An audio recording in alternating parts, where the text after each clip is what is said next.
Welcome to Starseeds Angels Savant Syndrome.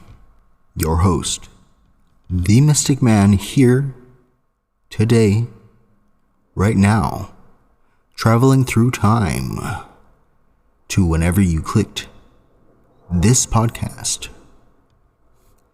Today we've got some cool stuff.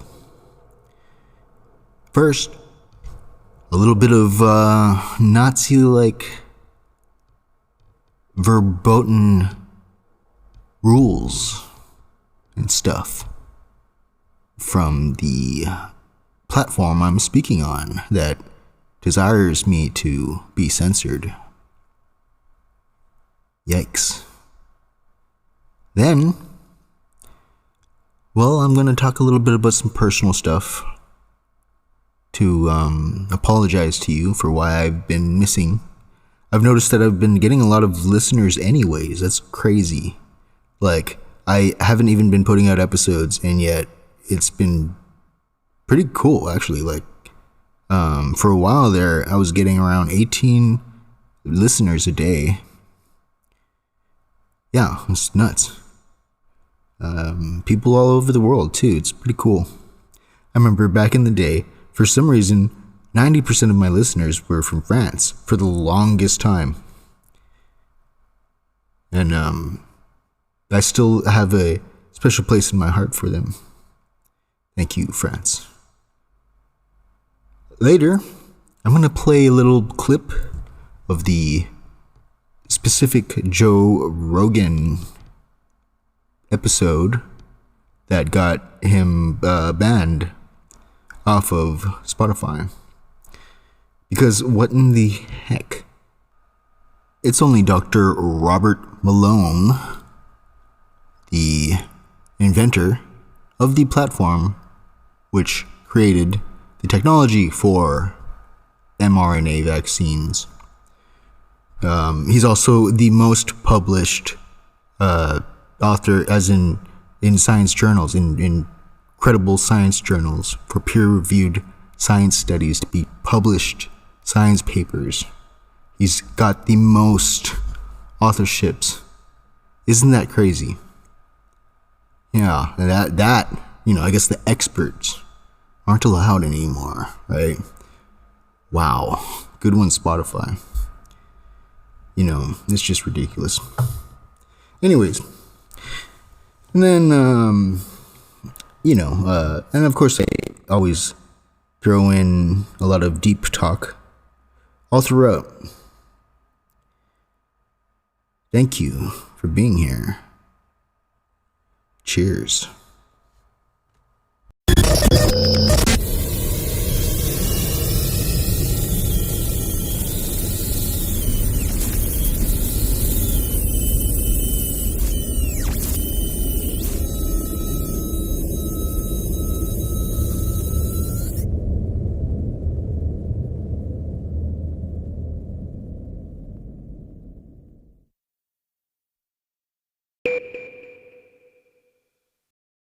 There are many people now sitting around in their own lives, in their own homes, not telling the person that's across the table from them what they really think about the world. And the more of us that do that, we actually are giving air to the monster that is coming for all of us. So ultimately, what does this come down to?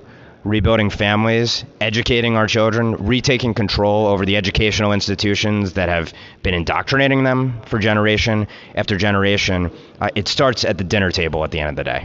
We have a very weak Republican legislature that lacks even a small group of people who are willing to stand up to woke corporate mandates. And it doesn't matter if it's mandatory CRT in the workplace.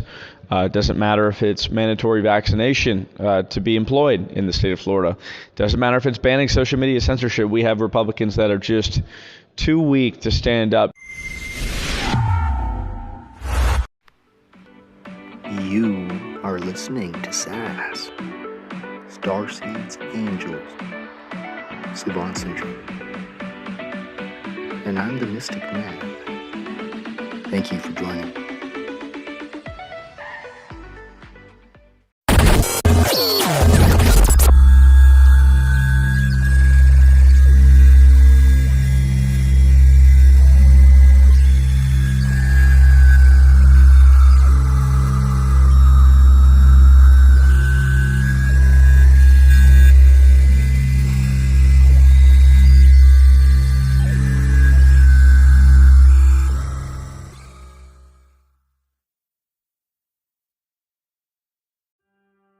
welcome. It's good to be back. I'm sorry for taking so long. I know I've been really lagging on making episodes. I'm gonna have to ask for your forgiveness there. I got caught in a relationship. A really tough one. But don't worry. I'm gonna tell you all about it.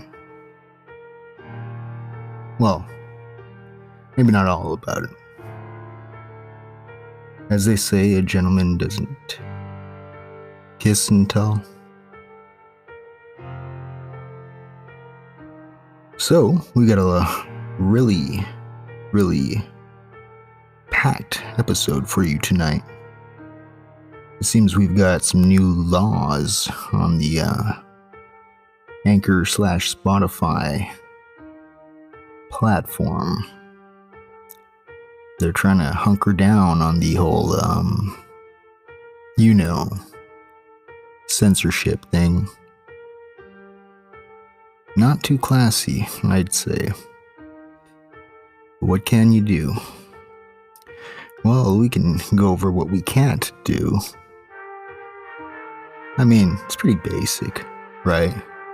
There was already, pretty basic understandings all around.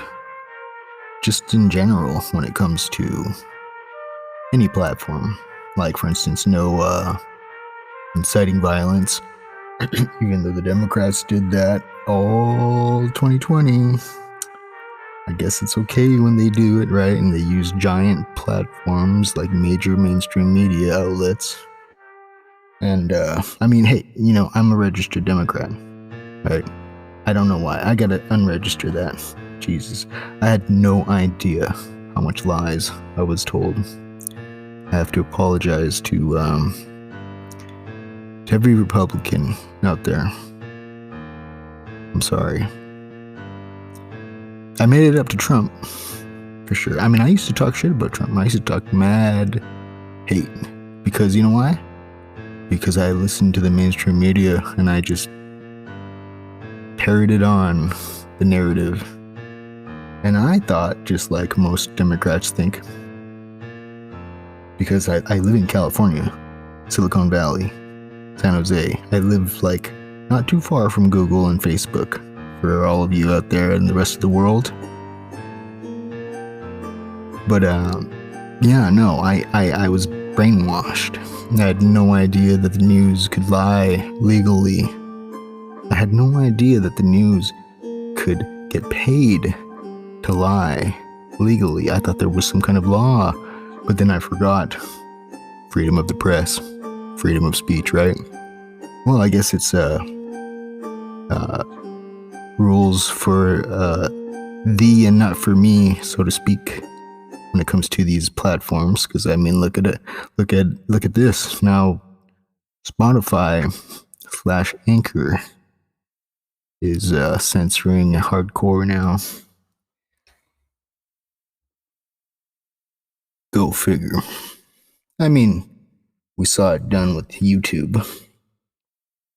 But at least YouTube, when it came to YouTube, right? And I remember this. It was great. It was beautiful. When the CDC first came to YouTube, trying to tell them to censor the, quote, anti-vaxxers, end quote. You know what the CEO of YouTube said? She said, because it was a she at the time, I don't know if she's still the one there, but she told the CDC to F off. Straight up. She told them to F off. Of course, so a week later, I guess something happened. She buckled. And YouTube had a new sheriff in town. You remember, if you were paying attention. But not everybody could pay attention at that time. I understand. We were only on lockdown, right? Everybody locked in their homes. Nothing to do. What was everybody doing, right? I couldn't believe it. I was one of the first, I think, like 300 to luckily find the Judy Mikovits documentary. It got fucking censored before it got taken down. And luckily we saw and knew what was going on. So we downloaded it before the site got taken down. And oh man, it was such a mission. It was hard. It was really hard. It was scary too. I mean, can you imagine? Judy Mikovits was the top vaccine researcher in the U.S. for years. You know, she worked at the NIH. She worked at the I think it's NIAID, so whatever it is, with Fauci for years. And she was the one doing the work. He was just a pencil neck. He was just a pencil pusher, at the desk. She was the one doing the actual science. Fauci hasn't seen a patient in over 30 years. He's not a doctor anymore. He doesn't care about people. And, I'm just saying that from my opinion. That's my own opinion. And I guess I have to say that now, specifically, to let everybody know that it's my opinion, right? Check this out. Spotify/Anchor. New rules. Content that promotes dangerous, false, or dangerous, deceptive medical information that may cause offline harm or poses a direct threat to public health includes, because they're the health officials, right? Really. But may not be limited to 1. Asserting that AIDS, COVID-19, cancer, or serious life-threatening diseases are a hoax or not real. Encouraging the consumption of, so that's 1, right? And think about it. Literally, they're putting a verboten sanction, basically saying that it is literally impossible. It is physically impossible in this universe for there ever to be a deceptive. They're basically saying that science is no longer science, because science by definition is looking at all of the data. It's an ever evolving thing. That's why we look at the data. When you don't look at the data, that's no longer science. That's religion. That's belief. That's going off a belief of what data represents. But true science is always open to the data, to all of the data. You don't pick and choose. You don't bias yourself with the data at all. That's not science if you're biasing yourself to the belief of a preset, verbatim, belief of what is and the isness of something. I mean, if you look at history, all throughout history, what do you have? You have us discovering we were wrong. That's what science is. Literally, science is us discovering we were wrong again and again and again and again. It doesn't end. And people think that they know what the science is because they follow the herd. And it's like, oh my goodness. Like most of these people out there, it's scary, They've never even read a science paper in their life, This guy tried to come at me. This random stranger tried to pull up a blog post from a public resourced Malaysian quote science group, right? Claiming that the efficacy of masks in this study was really well studied and it's totally the science. It's like this blog, right? It's like a blog post, right? It's not even peer reviewed. It's not even published in a reputable science journal. This freaking blog post from Malaysia. It's like, dude, I mean, I could go and I could, maybe spend a couple $100 and pay 50 people in the Philippines to say whatever the hell I want. That don't make it true. And I bet you that they'll make a better blog than freaking Malaysians. Biased there, because I am part Filipino. When are people going to learn that corruption exists? It exists. Yeah. Wake up, world. You know, it's irresponsible for us to gaslight each other and claim that it doesn't.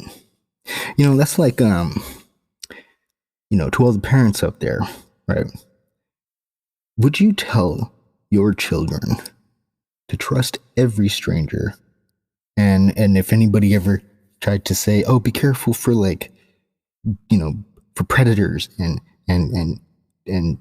freaking just creepers and shit, would you try to gaslight your children out of that and say, oh, no, don't listen to them. Everybody is totally trustworthy. There's no such thing as pedophiles. There's no such thing as people that are just creeps and do creepy shit. Would you tell your children to trust everybody and that there's nothing to worry about? No, right? That would be insane. In fact, that would be. Now, I'm not a parent, so I guess I can't really say, but I believe that would be bad parenting. And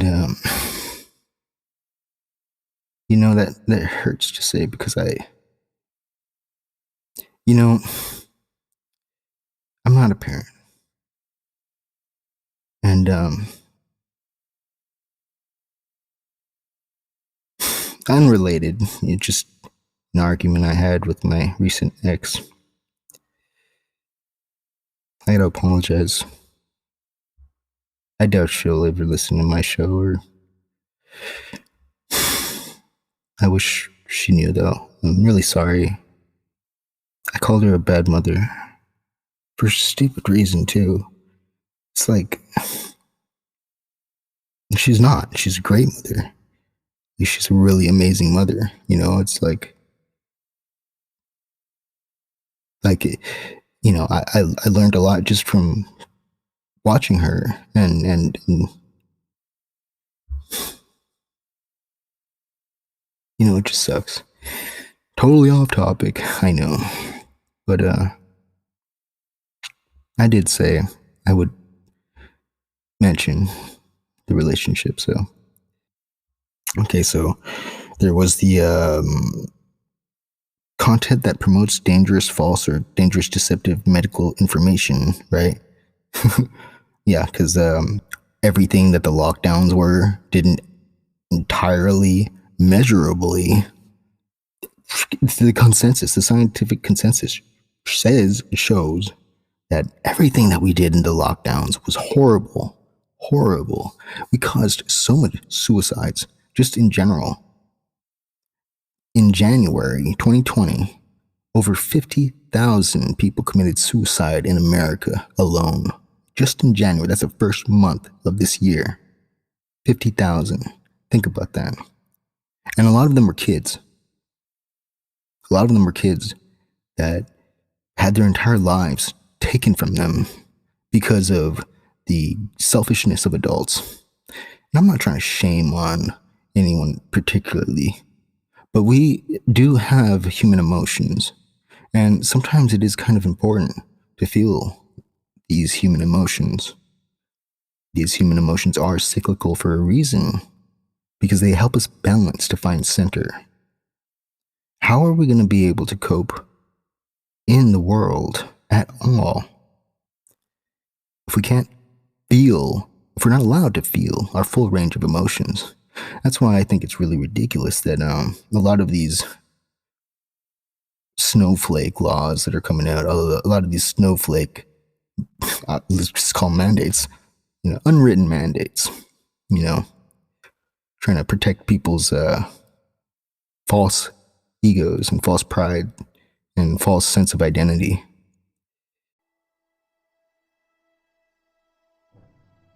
And I'm not trying to shame on anyone particularly, but we do have human emotions, and sometimes it is kind of important to feel these human emotions. These human emotions are cyclical for a reason, because they help us balance to find center. How are we going to be able to cope in the world at all if we can't feel, if we're not allowed to feel our full range of emotions? That's why I think it's really ridiculous that a lot of these snowflake laws that are coming out, a lot of these snowflake, let's just call them mandates, unwritten mandates, trying to protect people's false egos and false pride and false sense of identity. It's ridiculous. It's dangerous. It's inhumane, and it's destroying the world measurably. Anyways, on with the skedaddle. So we got, but may not be limited to, blah blah blah, yada yada. Okay, life-threatening disease or a hoax not really encouraging the consumption, or a hoax not real, encouraging the consumption of bleach products to cure various illnesses and diseases. Okay, right there. That is narcissistic gaslighting right there. That is undermining. And what's the word for it? There's a good word for it, but I'm missing it. Basically what they're doing, it's a fallacy. I can't remember what it is. Is it a straw man fallacy? Or basically what they're doing is they're referring to the hydroxychloroquine, HCQ. Probably, I don't know. Maybe they're not. Maybe they're referring to bleach. I don't know. I'm assuming that they're referring to the controversial HCQ, which we had a lot of people arguing about. I'm not sure why. The science is pretty resolved there too. Globally, really. I think America is the only one left behind. But I'm pretty sure that there's I think 30 countries to 40 countries that are already fully behind the science and are in consensus about the science of HCQ. I guess America, big tech, is just really evil or something. I don't know. Who knows? Maybe they're just dumb and they don't like to read and they just like to dawdle along, like sheeple. I guess. Who knows? Your guess is as good as mine. I think we should measure it. We should study it. We should study these big tech people, watch them, and do a study on them, see if we can psychologically analyze what the heck is wrong with them. But I guess we can't just, put a whole, blanketing them theme, right? Because really, in general, this is a human issue. This is an issue with humanity. It is an ancient issue. It's one I've been battling with personally and socially. Self-denial, the sunk cost fallacy, projection of denied emotions,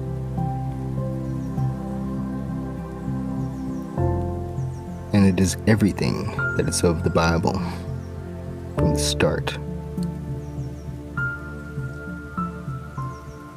It is the lie that Satan caused Adam and Eve to go into and project their emotions. If you remember, they were ashamed before God judged them. And who says God even judged them? God just came around and asked a question. They freaked out. And then, who wrote the storybooks, right? I'd say probably God was chilling. Said, "What's up?" And they were like, "I didn't do it." They're all freaking out because they're naked. And God's like, "Why are you freaking out that you're naked?" So you're and Adam's all "The woman made me do it."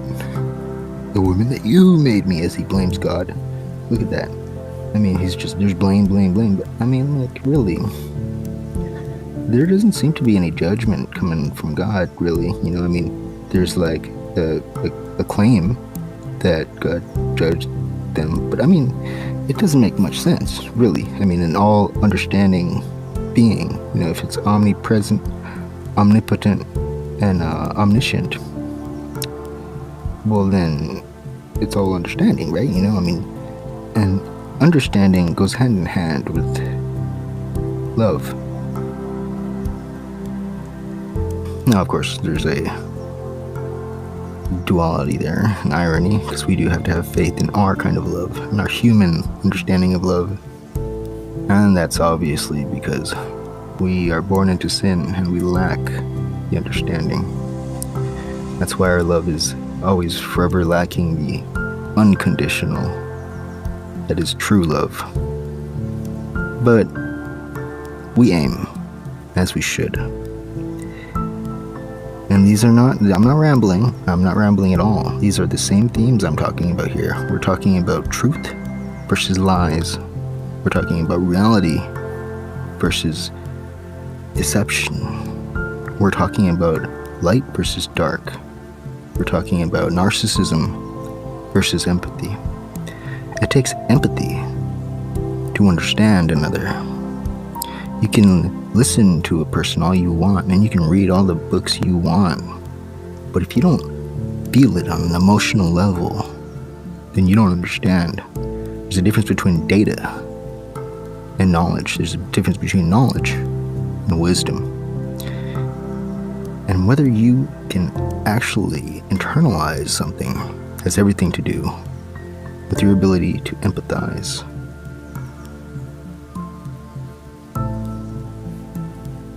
That's why the ancients spoke in parable. That's why the wise speak in storytelling. So that way we would understand on a personal level. You have to put yourself in another's shoes. They say that narcissism has a hard time doing that. Well, I say that everybody's pretty darn narcissistic in different ways. That's astrology for you.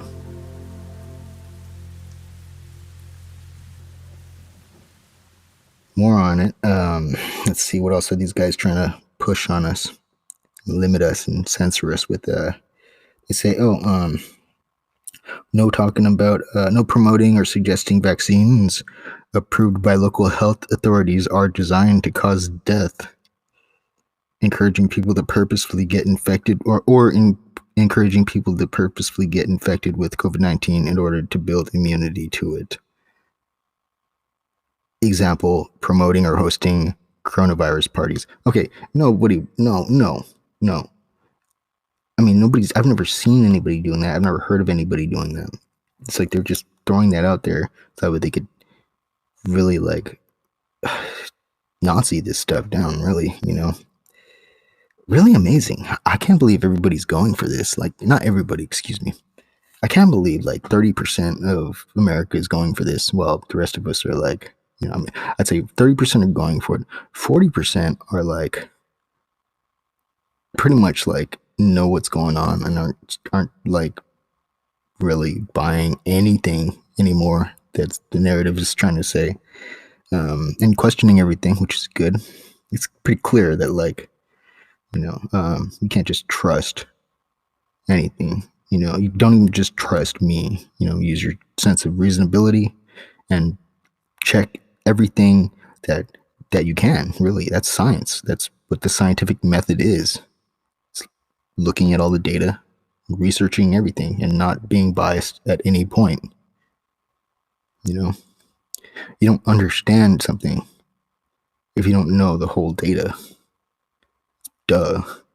You know, it's like, if you don't know a person's, like, if you've never met a person, right, then you don't know them.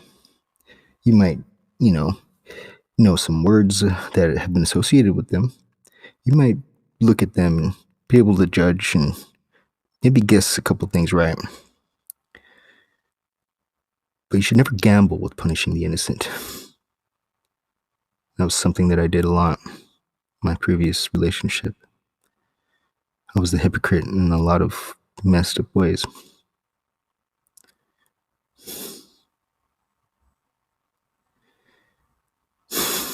Diane, I'm sorry. Please forgive me. I thought she was cheating on me, and you know what? I guess it doesn't matter anymore either way, right? It's one of my traumas, and I don't know, it's weird. It's like every relationship that I get into, not every, okay, I gotta take a step back there, okay? 4 relationships, but 3 majorly, one of them not so much.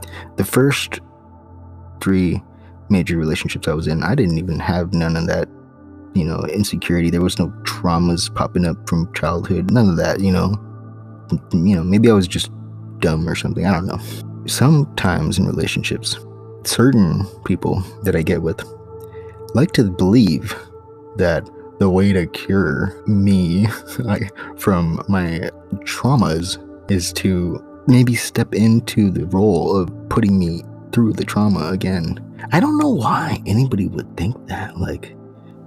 I don't know. And maybe they just do it naturally. I don't know. It's not every woman. And I shouldn't just say it on women, because I bet you there's a lot of guys that are like that too. And I'm sorry to the women who have to go through that shit with the guys. And hell, I don't know. I guess I might have put my last relationship through some of her childhood traumas.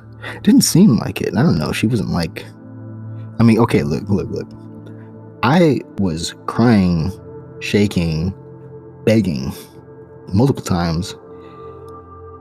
It was horrifying. And I'm not blaming her at all, because it's not her fault. It's not, she was a sweetheart and she did the best she could given the circumstances, which is me, toxic mess.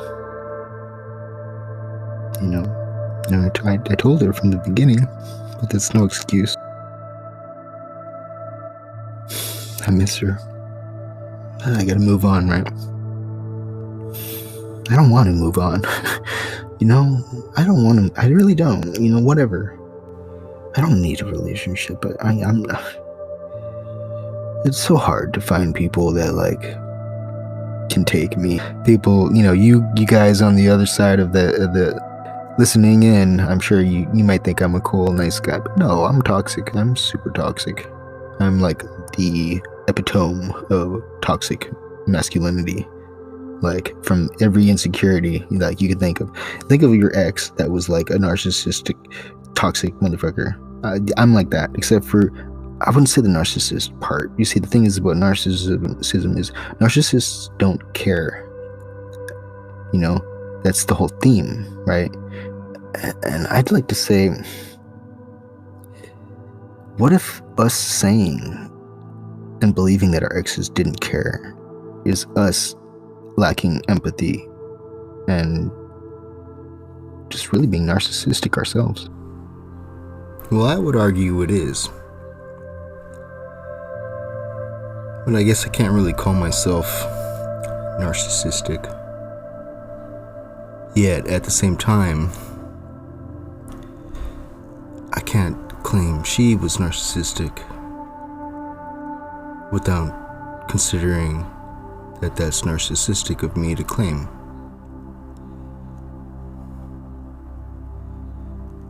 Because we do tend to want to believe that the other didn't care at all.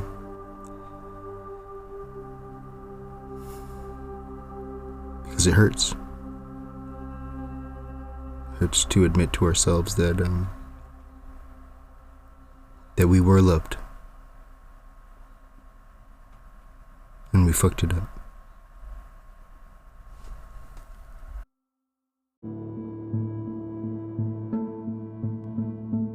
Tell you what the particular tweet was or what the offense was? That They never tell you.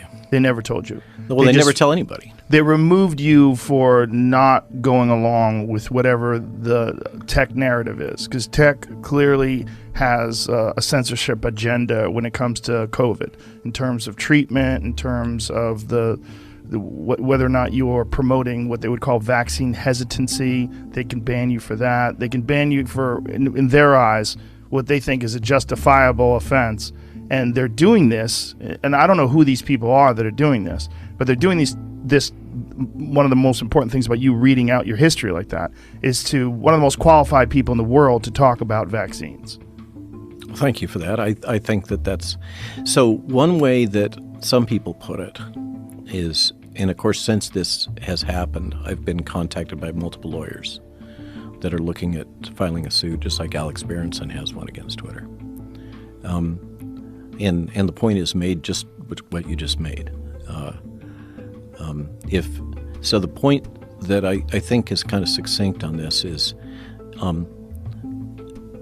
if my voice, if there's no merit to my voice being in the conversation, whether it's true or not, whether I'm factually correct or not, let's park that just for a minute. Whether or not I'm right in everything I say, and I freely admit, no one's perfect. I'm not perfect.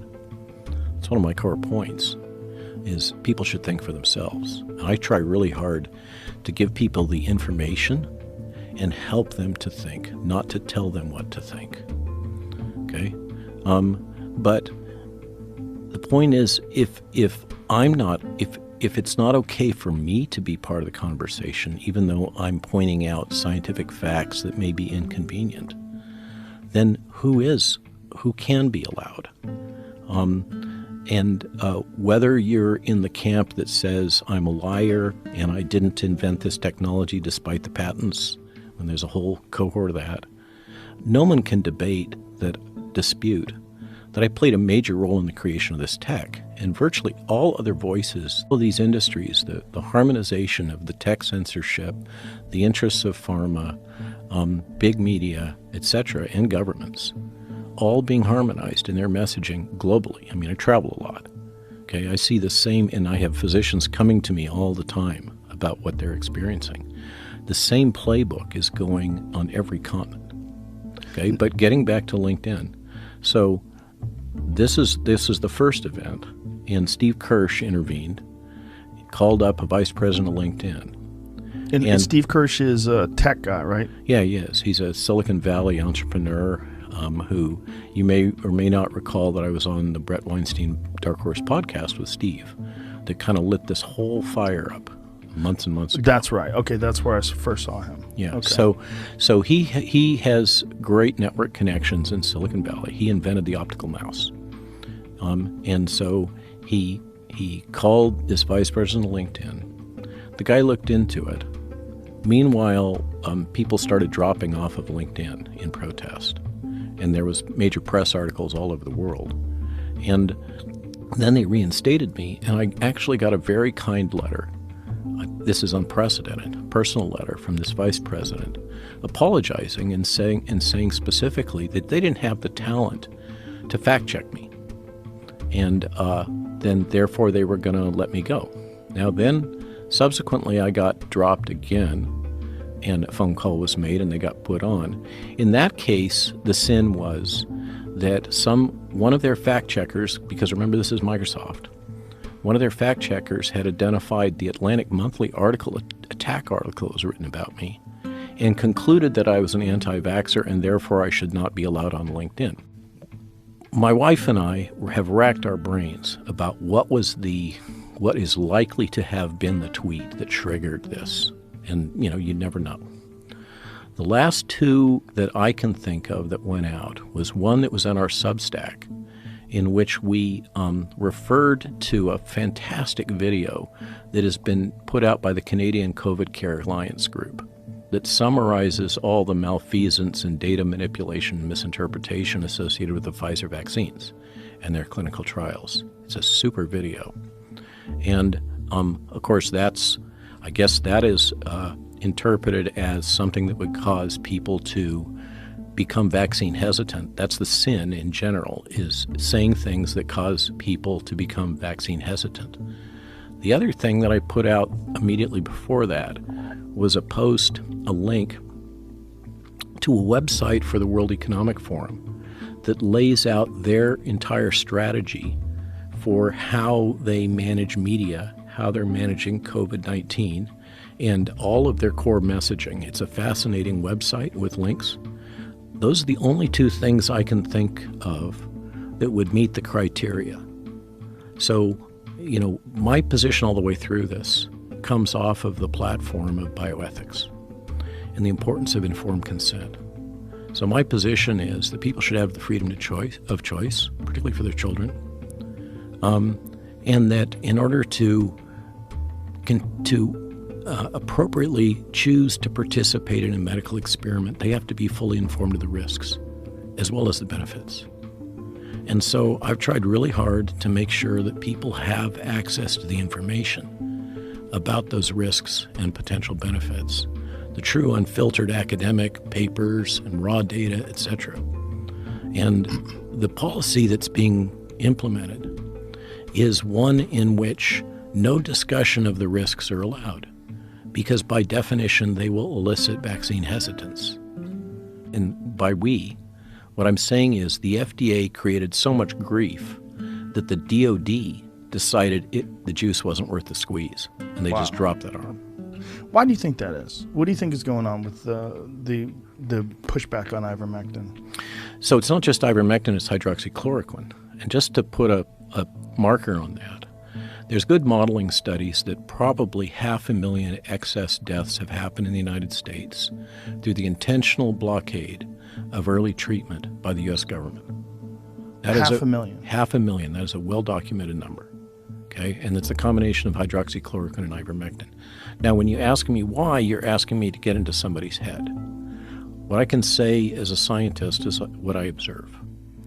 The behaviors, the actions, the correspondence, these bizarre things like, don't you know it's a horse drug, y'all, right? Which is amazingly pejorative. I live in Virginia, okay? I can tell you the people around me, I live in a rural county and I raise horses. That was deeply offensive to use that language in that way. But there's clearly been an intentional push on the list of adverse events. And it's very clear that people that have natural immunity have a much higher risk factor for this whole spectrum of adverse events if they get jabbed. Even though that's known, there's so many people out there telling people who've just recovered from COVID to get vaccinated. It is, there is a number of things here that are not supported by the science, I'll say gently. To be less gentle, since we're on the Joe Rogan show, I can speak freely. It's knucking futs. This is just wrong. It's not consistent with the data. Well, it doesn't make sense either. What we know about natural immunity is that natural immunity, at least according to that study in Israel, which is 2.5 million people, I think, they said that it's between 6 and 13 times more effective than the vaccine. That is 6 or 13 times more effective in preventing hospitalized COVID. It's more like 20 or 27-fold, 27-fold better at protecting against developing the disease. Remember, infection does not equal disease. Right. And that's only one of over 140 studies that document that natural immunity is superior to the vaccine-induced immunity. And oh, by the way, as a vaccinologist and an immunologist, I wouldn't expect anything different. Pradesh, as you know, has crushed COVID. Yeah, could you explain what they did to do that? Because it's kind of fascinating. It's not clear what are the drugs. So what they did do, what we do know, and there's some backstory to this that we could go into if you want to, but the observation is there was a decision made. The virus was just ripping through Uttar Pradesh. It has almost the same population as the United States. It's huge, okay? Dense, urban, poor, all the characteristics of the stereotypes of the Indian countryside. And the virus was just ripping through there and causing all kinds of death and disease. And the decision was made out of desperation in that province to deploy early treatments as packages widely throughout the province. And it included a number of agents. The composition has not been formally disclosed. It was done in coordination with WHO, and whatever was in those packages was rumored to include ivermectin. But there was a specific visit of Biden to Modi, and a decision was made in the Indian government not to disclose the contents of those packages that were being deployed in Uttar Pradesh, which they're still there. And Uttar Pradesh is flatlined right now. The rest of the world is yelling about Omicron and hospitalizations. Well, South Africa isn't. But Uttar Pradesh is still flatlined in terms of deaths. So they were visited by someone in the Biden administration? Is that what you're saying? No, there's a meeting between Joe Biden and Modi. And you believe that out of that meeting, they decided... I don't know what they said. wasn't invited. All I know is that immediately afterwards, there was a decision not to disclose the contents of what was being deployed in Uttar Pradesh. It's so crazy to imagine that in the middle of a pandemic, there's one place, one area of India that's extremely successful in combating the virus, and they're not going to say how they did it. I mean, that's nuts. So that's where I kind of, my stance in all of this is to say, here are the facts, here are the verifiable data, draw your own conclusion. What's gone on with Pfizer if the whistleblower comments hold true? And for instance, the Maddie DeGarry case, this young woman who was listed as having a stomach ache that participated in the Pfizer trials, when in fact what she had was a seizure, and she's now wheelchair bound with a nasogastric tube. One of 1,000 subjects. This was a 13-year-old girl right. that was a part of the study, and they wrote it down as what? Gastric distress. That's literally what it says in terms of the adverse effect? Gastric distress. Like, what is gastric distress? Stomach ache. That's it. But how do they account for all the other injuries? They don't. They don't. They take her off of the study. How is that possible? That's totally unethical. It is. Right? It is. So who's signing off on that? How are they allowed to do that? So a hospitalist. I'm not a hospital administrator, but the numbers are quite large. There's something like a $3,000 basically death benefit to a hospital if it can be claimed to be COVID. There's a financial incentive to call somebody COVID positive. The CDC made a determination in year one. This is why all of our baseline data is junk. What is the financial incentive to say that they're COVID positive? That's why the PCR cycles are ramped up so high? Again, you're asking causation. Right. I can tell you that the hospitals receive a bonus from the government. I think it's like $3,000 if someone is hospitalized and able to be declared COVID positive. They also receive a bonus. I think the total is something like $30,000 in incentive if somebody gets put on the vent. Then they get a bonus if somebody is declared dead with COVID. Okay, so they have an incentive at the front end to declare somebody a COVID case. The CDC made a determination that they were going to make a core assumption: if PCR positive and you die, that is death due to COVID. And so the extreme example, just to show the absurdity, if the patient comes in with a bullet hole to the head, and they do a nose swab, and they come up PCR positive, they're determined to have died from COVID, when in fact they died from lead poisoning. That's real? Yeah. So they've really done that with gunshot victims, I don't know about, victims. yeah, for sure, trauma and other things. I've seen that said, but I've always thought that's ridiculous. There's no way a hospital would do that. It's not a question of what the hospital would do. It's a question of med codes. So the code is set that if you swab that person and you're supposed to swab them. And you get a positive signal. And are you obligated to swab them no matter who they are if they come in with an injury? I believe it's the common practice. I don't know whether there would be an obligation. That would be a hospital by hospital policy statement. So that it really is true that if someone has a gunshot wound and they're dying of that gunshot wound and you check them for COVID, and if they're COVID positive and they die, they mark that off as a COVID death. That is by definition from the CDC. That was a decision that was made early on. So remember, looping back, I talked about the interconnectedness at the board level between Pfizer and Thomson Reuters. Yes. Okay. Thomson Reuters has become the fact checker of choice for determining, quotes fact checker, right? And we can go into the Facebook lawsuit that recently broke that whole story open. But Thomson Reuters is tied to Pfizer. They have common corporate ownership, and they are the fact checker of Twitter. Now they're integrated. Okay, so it's Thomson Reuters is making the decision, which has connections to Pfizer, about what information will be allowed to be discussed on Twitter. That is crazy. That is so crazy to even hear. and I don't know how we ever pull out of this mess. I mean, I think we are at a 45-degree downward angle headed into a mountain. I really do. It's so strange to me that no one's up in arms about this, other than a few people that have been censored, a few people that have these opposing viewpoints that are deemed to be something that can't be discussed.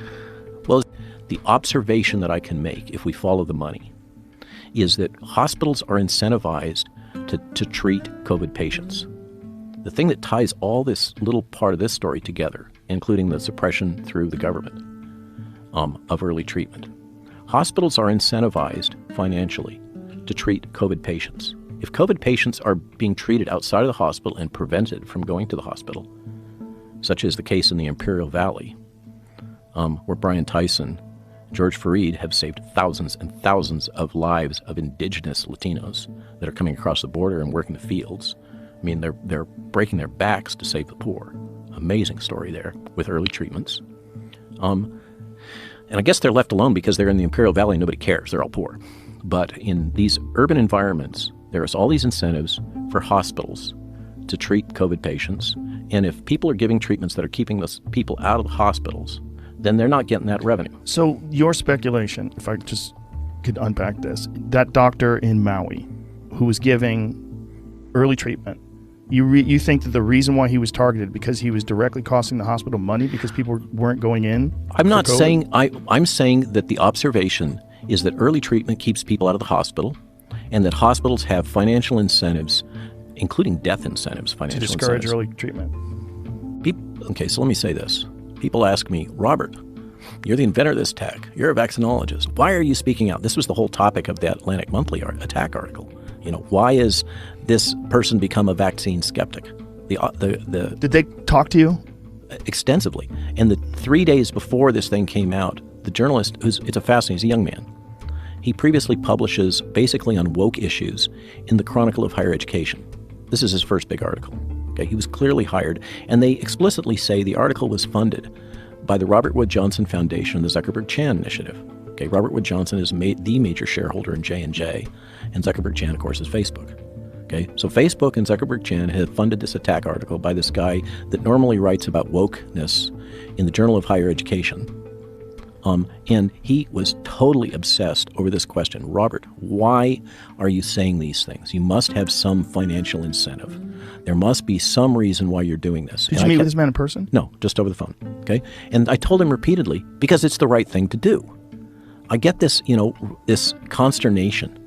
But see, the thing is, I think I'm maybe the only one that has been involved deeply in the development of this tech that doesn't have a financial stake in it. Right. So for me, the reason is because what's happening is not right. It's destroying my profession. It's destroying the practice of medicine worldwide. It's destroying public health in medicine. I'm a vaccinologist. I've spent 30 years developing vaccine, a stupid amount of education, learning how to do it and what the rules are. And for me, I'm personally offended by watching my discipline get destroyed for no good reason at all, except apparently financial incentives and I don't know, political ass covering. There's the high zone tolerance issue. And then there is with the multiple jabs that are mismatched for the current circulating virus. That's akin to repeatedly taking a flu vaccine from 2 seasons ago and hoping it's going to protect against this flu. Well, that's one of the more confusing things about this push for people to get boosted now with Omicron, because they keep saying with Omicron we need to get, but that's a vaccine escape variant, isn't it? Yeah.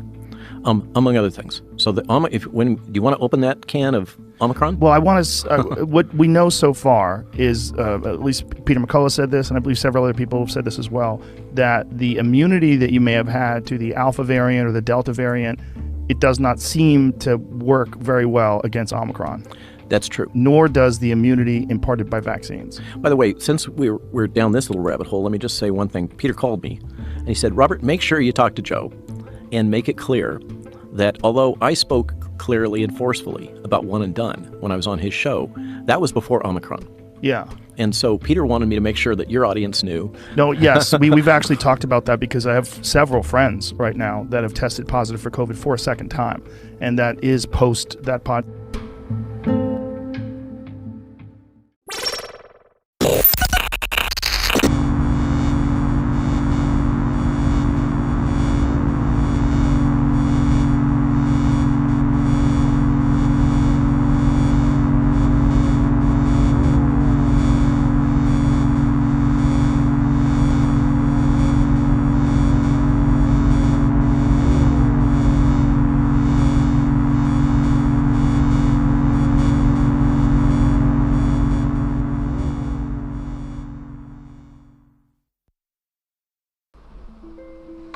thank you for listening.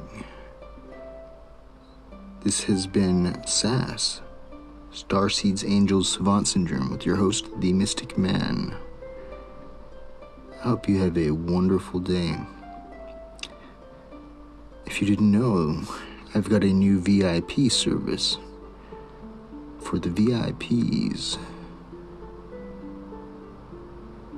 for only $1.99 a month, you can subscribe and get special episodes that only you and the other VIPs can listen to.